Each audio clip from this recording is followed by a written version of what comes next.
एक गरीब किसान की दुख भरी कहानी। सैड हिंदी कहानी। एक बड़ा ही धनवान आदमी एक गांव में रहता था।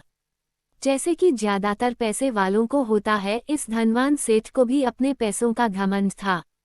वह जिस गांव में रहता था वहां पर ज्यादातर लोग किसान थे। इन सभी किसानों के पास जितनी जमीन थी उससे कई गुना ज्यादा जमीन इस सेठ के पास थी। कई गरीब किसान तो इसके लिए इसके खेतों में काम करते थे। इसी गांव में मोहन नाम का एक बड़ा ही मेहनती और सच्चा किसान रहा करता था। मोहन का परिवार थोड़ा बड़ा था। उसके परिवार में उसके बूढ़े माँ बाप, पत्नी और 3 बच्चे थे जो अभी काफी छोटे थे। मोहन के पास ज्यादा जमीन नहीं थी, लेकिन जितनी भी थी उसमें वह बड़ी मेहनत करता और अपने परिवार का पेट पालने लायक अनाज उगा लेता था। बाकी के किसान भी ये देखकर हैरान रह जाते कि कोई कैसे इतनी सी जमीन में इतना ज्यादा फसल उगा सकता है। वन वर्ष उस गांव में काफी ज्यादा बारिश हुई, जिसके चलते कई किसानों की फसलें बर्बाद हो गई, जिनमें से एक मोहन भी था।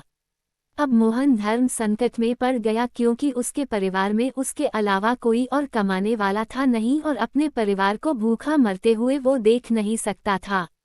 वह जानता था कि इस गांव में अगर कोई उसकी मदद कर सकता है तो वह वही घमंडी सेठ है, जिसने गांव के कई अन्य गरीब किसानों को या तो कर्जा दिया है या तो अपने यहाँ काम पर रखा हुआ है। हाथ पर हाथ धरे बैठे रहने के बजाय उसने इस सेठ के पास जाने का फैसला किया और एक दिन उनके पास पहुंच गया। सेठ के पास पहुंचकर मोहन बोला, सेठ जी आपकी बहुत मेहरबानी होगी अगर आप मुझे थोड़ा सा कर्जा दे दे, जिससे मैं अपने खेतों में फिर से कोई फसल उगा सकूं, या फिर आप मुझे अपने यहाँ नौकरी दे दे ताकि मेरे परिवार को 2 वक्त का खाना मिल सके। घमंडी सेठ को उसकी इन बातों से कोई मतलब था नहीं, लेकिन गांव के सारे लोगों की तरह वह भी ये जानता था कि मोहन कितना मेहनती है और वह जिस भी खेत में काम करेगा वहां वह 2 गुनी फसल उगा सकता है। सेठ ने सोचा, अगर मैं इसे पैसे उधार देता हूं तो शायद यह इस स्थिति में नहीं है कि मुझे वापस लौटा सके, लेकिन अगर मैं इसे अपने खेतों में काम करवाता हूं तो मुझे जरूर दुगना फायदा होगा। सेठ मोहन से बोला, देख भाई, पैसा तो मैं तुझे दूंगा नहीं और मेरे पास अभी खेतों में काम करने के लिए कई किसान पहले से मौजूद है, लेकिन तुझ पर तरस खाकर मैं तुझे अपने खेतों में नौकरी देता हूं, पर मैं तुझे इसके लिए ज्यादा पैसे नहीं दूंगा। बाकी किसानों को मैं 300 देता हूँ, मैं तुझे 200 ही दे पाऊंगा। मरता क्या न करता। मोहन ने सेठ की शर्त मान ली और उसी दिन से सेठ के खेतों में काम करना शुरू कर दिया। 2 महीनों तक नियमित वो सेठ के खेतों में जाकर कड़ी मेहनत करता और देखते ही देखते 4 महीने का काम उसने अपनी मेहनत से 2 महीनों में ही खत्म कर दिया। सेठ उसके काम से काफी खुश था, लेकिन वह कभी उसको यह जताता नहीं था। जब सेठ ने देखा कि उसका खेतों का काम अब खत्म हो चुका है, अगर वह मोहन को काम से निकाल देता है तो उसके 2 महीनों के पैसे बच जाएंगे, तब सेठ ने मोहन को काम से निकालने का फैसला किया। एक बार सेठ को ये विचार भी आया कि इतना मेहनती आदमी शायद उसे दोबारा ना मिले, लेकिन फिर उसने सोचा कि जब अगले साल काम आएगा तब उसे फिर से नौकरी पर रख लेगा। आखिर इस गाँव में उसके अलावा है ही कौन जिसके आगे ये लोग अपने हाथ फैलाएंगे। वन दिन सेठ ने मोहन को अपने पास बुलाकर उसको उस दिन का पैसा दिया और साथ में ये भी कहा कि कल से तुमको काम पर आने की जरूरत नहीं है। अब मेरे पास तुम्हारे लिए कोई काम नहीं बचा है।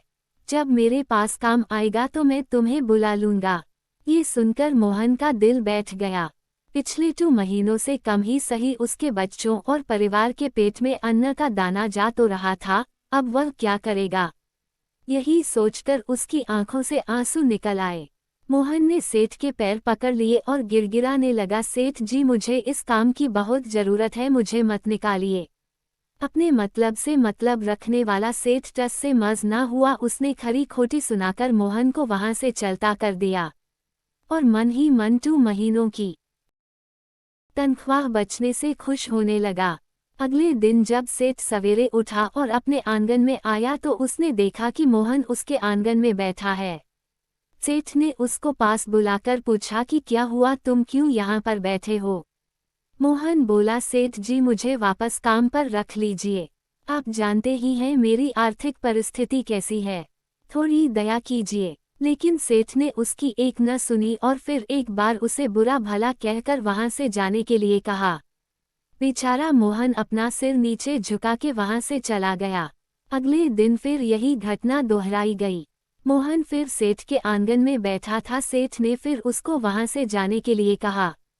यही घटना अगले कई दिनों तक चलती रही। अब तो मोहन सेठ के हकालने पर भी वहां से नहीं जाता था और वहीं पर बैठा रहता था। एक बार सेठ ने उससे पूछ लिया, तुम कैसे आदमी हो? मैं तुम्हारा इतना अपमान करता हूँ लेकिन तुम्हें कोई फर्क ही नहीं पड़ता। तब मोहन ने सेठ से कहा, बुरा तो बहुत लगता है सेठ जी, लेकिन जब घर जाता हूँ और भूख से बिलखते अपने माँ बाप और बच्चों को देखता हूँ तब यह अपमान मुझे कुछ भी नहीं लगता। इतना सब कुछ होने के बाद भी सेठ का दिल जैसे पत्थर का बना हुआ था। उसने मोहन को अभी तक काम पर नहीं रखा और ना ही उसका ऐसा करने का कोई इरादा था। one दिन सेठ ने सोचा कि कुछ दिनों के लिए किसी और गांव चला जाता हूं ताकि मोहन से पीछा छुड़ा सकूं। अगले दिन मोहन के आने से पहले ही सेठ अपने परिवार को लेकर अपने किसी संबंधी के यहाँ चला गया और वहां पर 10 दिनों तक रहने के बाद फिर अपने गांव, अपने घर वापस लौटा। घर लौटते ही सेठ ने आसपास हर जगह नजर दौड़ाई तो पाया कि वहां पर अब मोहन नहीं था। सेठ ने सोचा, मेरी तरकीब काम कर गई, लगता है मोहन से अब पीछा छूट गया है। हालांकि अब सेठ के द्वार पर मोहन नहीं बैठा था लेकिन मोहन का विचार अभी भी सेठ के मन में घर कर बैठा था। सेठ सोच रहा था, मोहन इतनी जल्दी हार मानने वाला आदमी तो नहीं दिखता है। उसके साथ क्या हुआ होगा? क्या उसे कहीं कोई और काम मिल गया होगा या फिर और कुछ? इन विचारों ने सेठ को बेचैन कर दिया और आखिरकार सेठ को मोहन की खबर लेने के लिए गांव में जाना पड़ा। सेठ को मोहन का पता नहीं मालूम था, इसलिए अड़ोस पड़ोस के अन्य किसानों से पूछने पर पता चला कि मोहन घायल हो चुका है और अपने घर पर आराम कर रहा है।